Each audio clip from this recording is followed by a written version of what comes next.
Imagine wandering through a city where every street feels like a story and a mountain stands guard in the distance. That is Granada, tucked in the region of Andalusia in southern Spain, sitting at the foot of the Sierra Nevada and not far from the Mediterranean. Granada is best known for the Alhambra, a stunning hilltop palace and fortress complex that blends intricate Islamic art with gardens and water features. But it is also famous for its dramatic views, whitewashed Albaicín Quarter, cave homes of Sacramento, and a tapas culture that feels like a friendly ritual. Start with a little history. Granada was the last Muslim kingdom in Iberia, ruled by the Nasrid dynasty until 1492, when the Catholic monarchs completed the Reconquista. That layered past is visible everywhere, from the Moorish arches and courtyards to the Renaissance cathedral and the royal chapel where Queen Isabella and King Ferdinand are buried. Those centuries of blending and conflict have given Granada a personality equal parts poetic and stubborn.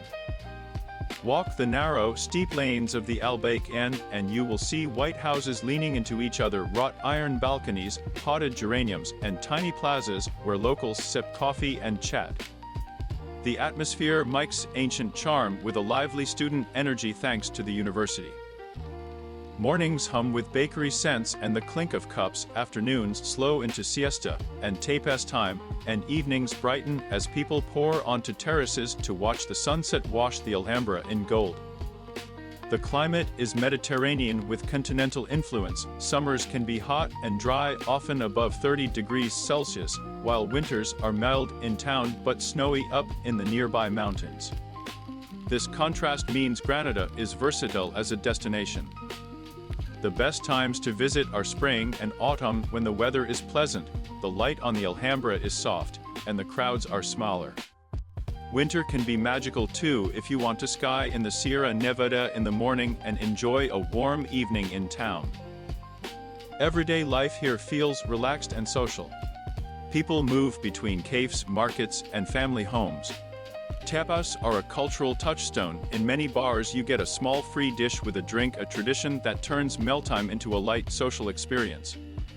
Flamenco from Sacramento Caves is another living tradition, raw and emotional, linked to the Romani communities who settled in the hills. Must-see places are obvious and also delightful to discover. Slowly book the Alhambra early and give yourself time to linger in the Generalife Gardens, wander the Nasrid palaces, and climb the Torre de la Vela for sweeping views. Cross to the Mirador de San Nicolas at sunset for the classic view of the Alhambra framed by the Sierra Nevada. Stroll through the Albaicín to feel medieval Granada, then descend to the cathedral and the royal chapel to see a different chapter of the city's story. Visit Sacramento for cave dwellings and intimate flamenco shows, and explore local markets like the Alcácer and the Plaza de la Trinidad for crafts, spices, and relaxed people watching. Practical travel tips will make your visit smoother. Reserve Alhambra tickets well in advance, especially in high season. Wear comfortable shoes because the streets are steep and often cobbled. Carry small bills as some traditional bars expect cash. Try to learn a few basic Spanish phrases, they go a long way with locals. Take a lightweight jacket for evenings, which can be cool even after hot days. Use local buses or walk. Granada is compact but hilly, and taxes are affordable for longer trips. Be mindful that popular viewpoints can be busy at sunset, and pickpockets sometimes operate in crowded places. Finally, taste as much as you can. Try tortilla de patatas, jam en ibrico, and local sweets called payanos. In short, Granada rewards flow curiosity. Whether you come for history, the Alhambra flamenco mountain adventures, or simply the pleasure of wandering, you'll find a place that feels both ancient and warmly alive. End your day with a cup of strong caf and a last look at the illuminated Alhambra, and you will understand why this small city leaves a big impression.